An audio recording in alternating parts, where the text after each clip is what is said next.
pagi ini kita mau merenungkan satu topik, yaitu Tuhan mau kita berbahagia. Katakan sama-sama, Tuhan mau kita berbahagia. Katakan amin.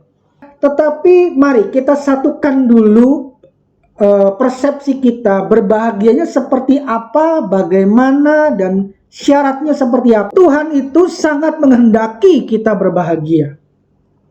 Sejak awal itu Tuhan pengen melihat kita berbahagia. Kenapa? Karena Dia adalah Bapa. Ingat, Dia adalah Bapa, Bapak Ibu ya. Seorang Bapa itu pasti senang melihat anak-anaknya berbahagia. Satu hal yang lumrah, satu hal yang sudah pasti, kalau seorang ayah itu pengen melihat anak-anaknya bahagia. Nggak mungkin seorang ayah senang melihat anaknya itu dirundung masalah terus. Senang kalau melihat anaknya menderita terus. Itulah naturalnya seorang ayah. Nah, Tuhan pun adalah Bapa, ayah buat kita. Amin. Nah, jadi sudah pasti Tuhan itu pengen melihat kita berbahagia. Tetapi bagaimana caranya? Mari kita baca dulu dalam Mazmur 1 ayat 1 sampai yang ke-6. Berbahagialah orang yang kesukaannya, ya. Mungkin sudah hafal, tapi mari pagi ini kita sama-sama mari kita pelajari kembali. Mazmur 1 ayat 1 sampai yang ke-6. Berbahagialah orang yang tidak berjalan menurut nasihat orang fasik, yang tidak berdiri di jalan orang yang berdosa, dan yang tidak duduk dalam kumpulan pencemooh. Ayat yang kedua, tetapi yang kesukaannya ialah Taurat Tuhan, dan yang merenungkan Taurat itu siang dan malam. Ia seperti pohon yang ditanam di tepi aliran air, yang menghasilkan buahnya pada musimnya, dan yang tidak layu daunnya, apa saja yang diperbuatnya berhasil. Bukan demikian orang fasik, mereka seperti sekam yang ditiupkan angin. Sebab itu orang fasik tidak akan tahan dalam penghakiman. Begitu pula orang berdosa dalam perkumpulan orang benar. Sebab Tuhan mengenal jalan orang benar, tetapi jalan orang fasik menuju kebinasaan. Mazmur 1 ayat yang ke-1 tadi dibuka dengan satu kata yang luar biasa, yaitu berbahagialah. Kenapa ayat ini dibuka dengan kata berbahagia? Karena memang itulah kehendak Tuhan. Karena itulah kerinduan Tuhan bagi setiap kita. Ya, di sini dikatakan berbahagialah orang yang tidak berjalan menurut nasihat orang fasik, yang tidak berdiri di jalan orang berdosa, dan yang tidak duduk dalam kumpulan pencemooh. Ayat 1 ini dibuka dengan kata berbahagia. Kenapa sih berbahagia orang-orang yang tidak berjalan menurut nasihat orang fasik, tidak berdiri di jalan orang berdosa, dan yang tidak duduk dalam kumpulan pencemooh? Kenapa orang-orang yang seperti ini dikatakan berbahagia? Mari kita kupas. Kata berbahagia di sini menggunakan kata Ibraninya adalah esher. Esher ini memiliki makna diberkati, beruntung, makmur, dan bahagia. Jadi ayat ini dibuka dengan kata esher, orang yang tidak berjalan menurut nasihat orang fasik, dan seterusnya dan seterusnya. Ayat ini dibuka dengan kata diberkati, beruntunglah, makmurlah, bahagialah. Jadi syarat untuk kita mengalami bahagia seperti yang Tuhan kehendaki adalah kita tidak berjalan menurut nasihat orang fasik, tidak berdiri di jalan orang berdosa, tidak duduk dalam kumpulan pencemooh. Mari kita renungkan Bapak Ibu. Nasihat orang fasik, jalan-jalan orang berdosa, kumpulan pencemooh, bukankah itu yang sedang terjadi hari-hari ini? Betul apa betul? Ya, Itu yang sedang terjadi hari-hari ini. Dan Tuhan katakan kalau kita tidak ikut seperti itu, kita akan disebut Tuhan berbahagia. Kita akan disebut Tuhan Asher, diberkati, beruntung, makmur, dan bahagia. Haleluya. Ya. Nah, siapa yang mau dikatakan diberkati, beruntung, makmur, dan bahagia? Saya percaya setiap kita pasti mau. Setuju? Amin. Nah, pertanyaannya bagaimana caranya? Ya, yuk kita lanjut. Caranya adalah ada di ayat yang kedua. Ya, berbahagialah orang yang kesukaannya ialah Taurat Tuhan dan yang merenungkannya siang dan malam. Cara untuk kita mengalami Asher tadi, diberkati, beruntung, makmur, bahagia, itu dengan cara ayat yang kedua. Apa? Yaitu kesukaannya ialah Taurat Tuhan dan yang merenungkan Taurat itu siang dan malam. Bagaimana untuk kita mendapatkan berkat itu? Bagaimana kita menjadi bahagia? Bagaimana kita menjadi makmur? Tidak lain adalah kita harus punya kesukaannya adalah firman Tuhan dan yang merenungkan firman itu siang dan malam. Pertanyaannya, kesukaannya seperti apa? Mari. Kata kesukaan di sini menggunakan kata Ibrani-nya adalah sefets. Apa sih artinya? Dia punya makna kesukaan, tetapi bukan hanya kesukaan, tetapi ada unsur kerinduan. Haleluya. Ini utamanya. Ya, makanya Alkitab bahasa Inggris versi Amplified Bible itu menggunakan kata delight and desire. Contoh seperti ini Bapak Ibu. Saya suka makan bakmi. Ya kan? Tetapi ya sekedar suka gitu. Saya itu nggak terlalu sampai ngebet banget. Aduh sampai bahasa Jermannya itu sampai ngacai. Ngacai itu tahu Bapak Ibu? Ngacai itu sampai meneteskan air liur. Saking kalau menyebut kata itu aja udah aduh gitu. Nah, itulah yang maknanya sefets tadi. Kesukaan seperti itu yang Tuhan mau. Adalah bahwa kita bukan hanya suka akan firman Tuhan, tetapi juga kita merindukan firman Tuhan. Nah, pertanyaannya sekarang, kalau kita mau diberkati Tuhan, apakah kita sudah suka firman Tuhan dan kita merindukan firman Tuhan itu? Dan yang kedua, di sini dikatakan kesukaannya ialah firman Tuhan, Taurat Tuhan, dan yang merenungkan. Nah, merenungkan itu seperti apa yang Tuhan mau? Yaitu menggunakan kata Ibrani adalah hagah. Dari kata ini kita dapat simpulkan bahwa Tuhan mau kita merenungkan itu sampai menjadi inspirasi. Wow. Jadi kita bukan hanya merenungkan, oh iya saya membaca firman Tuhan tuh begini. That's it, selesai. Tidak. Tetapi itu sampai menjadi inspirasi. Apa sih inspirasi? Inspirasi itu artinya itu menjadi kiblat, menjadi acuan, menjadi arahan, menjadi daya tarik untuk kita melakukan sesuatu. Apakah firman Tuhan itu menjadi inspirasi dalam setiap aktivitas kita? Patut kita renungkan Bapak Ibu. Apakah kita sudah menjadikan firman Tuhan itu menjadi sumber inspirasi dalam setiap apapun aktivitas kita dari pagi hari sampai malam hari? Atau kita hanya sekedar hafal, ayatnya bunyi demikian, ada di ayat berapa, hanya tahu alamatnya saja, tetapi itu hanya memenuhi otak pikiran kita.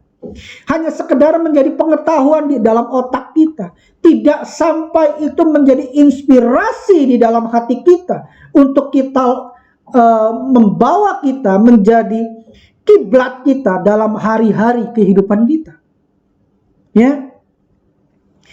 Nah, bagaimana untuk kita bisa merenungkan itu menjadi inspirasi? Alkitab Amplified itu menggunakan kalimatnya adalah memberi keterangan dengan kalimat habitually meditate. Artinya bagaimana itu bisa menjadi inspirasi?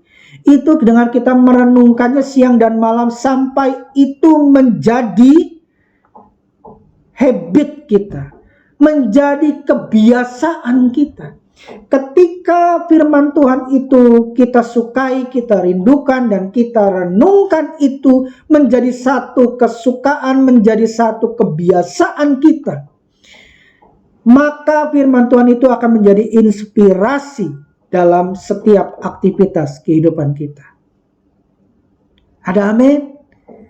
Iya. Ya, mari lanjut.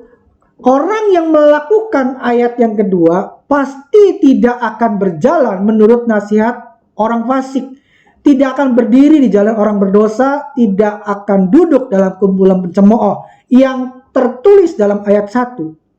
Jadi ketika orang-orang ini melakukan ayat 2, dia menyukai dan merindukan firman Tuhan, dia habitually meditates, dia merenungkan, punya kebiasaan merenungkan firman Tuhan itu sampai firman Tuhan itu menjadi inspirasi, menjadi kiblat, menjadi acuan, menjadi arahan dalam kehidupan kita, maka kita pasti tidak akan berjalan dalam nasihat orang fasik, tidak akan duduk dalam kumpulan pencemooh, tidak akan berjalan seperti orang berdosa. Dan ayat pembukanya, kalimat kata pembukanya di ayat 1 tadi berkata berbahagia. Share itu akan terjadi dalam kehidupan kita. Amin.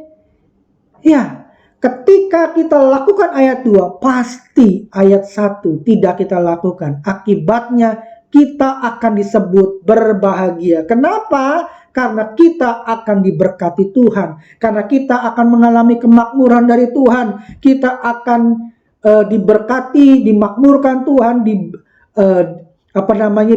dibuat berbahagia karena kita melakukan ayat yang kedua. Nah, yuk mari lanjut. Ayat yang ketiga sekarang.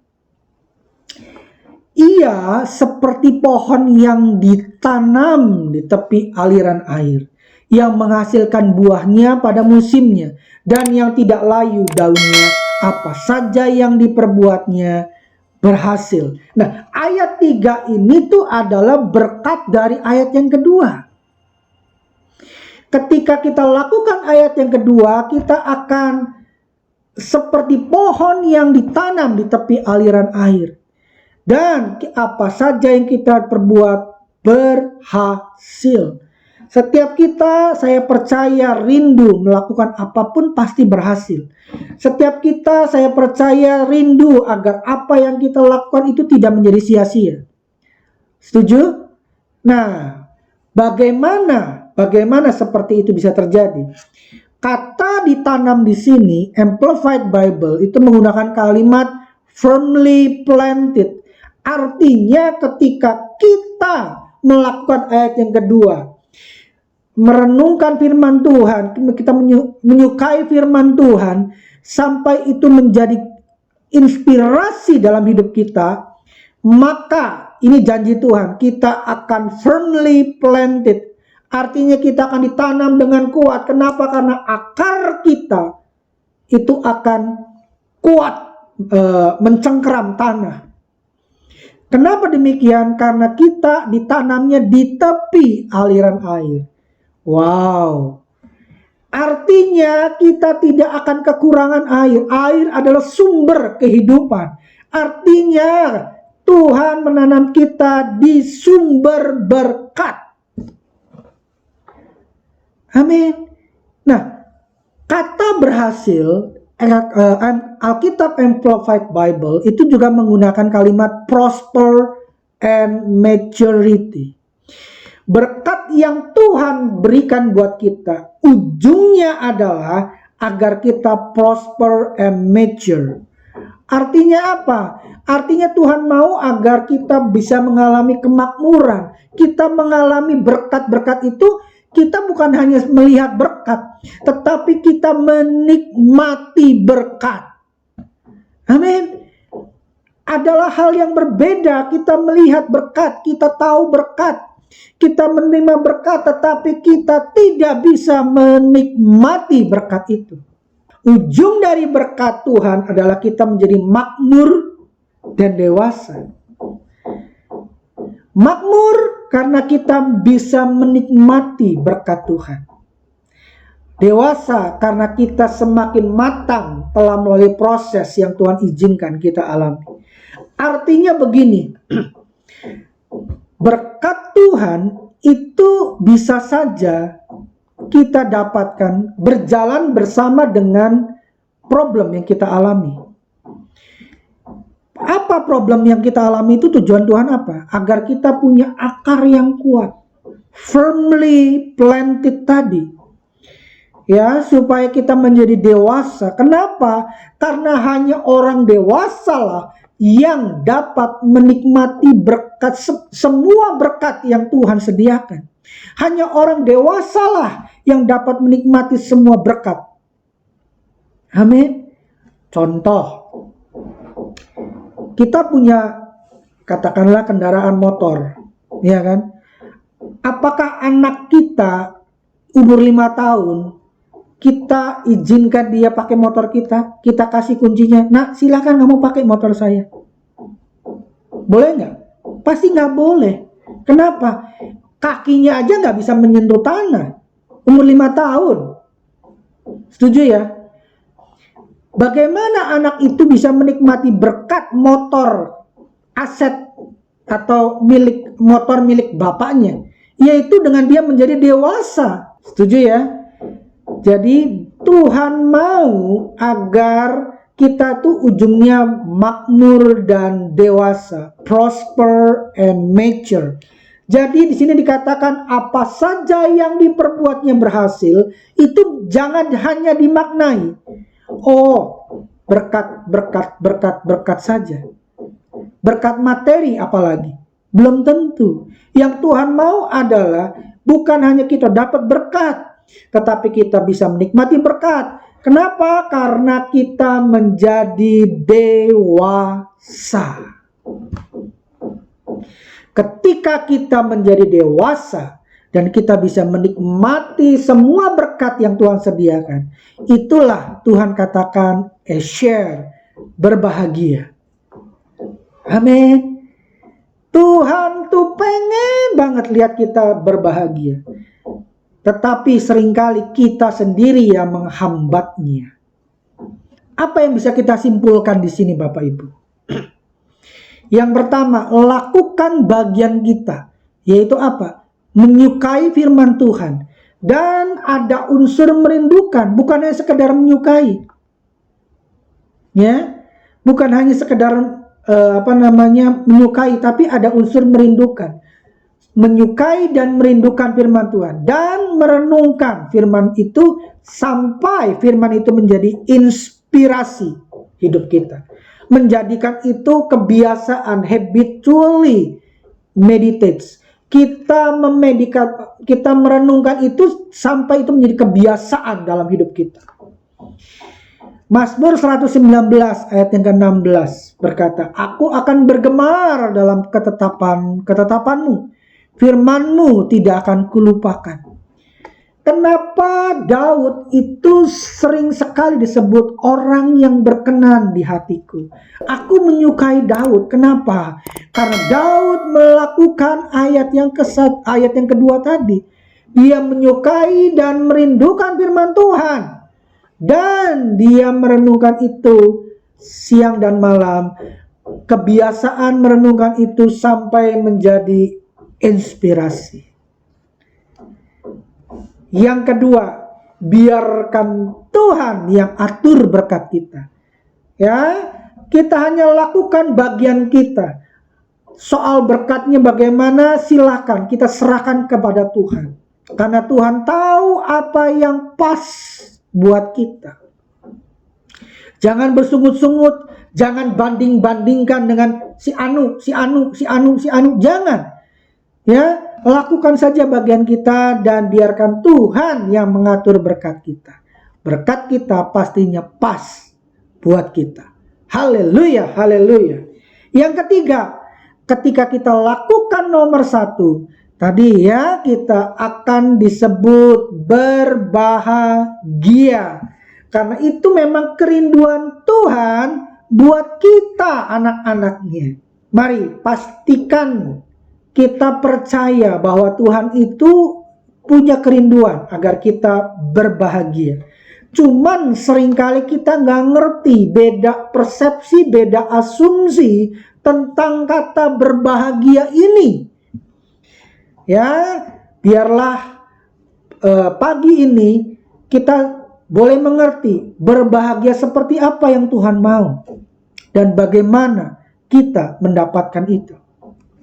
Penutup, saya akan tutup dengan bawa pancingan juga senar. Senangnya hati jika mendapat ikan, pasti ada berkat orang benar. Sukai firman-Nya dan renungkan. Tuhan Yesus memberkati. Saya kembalikan ke Pak Gembala.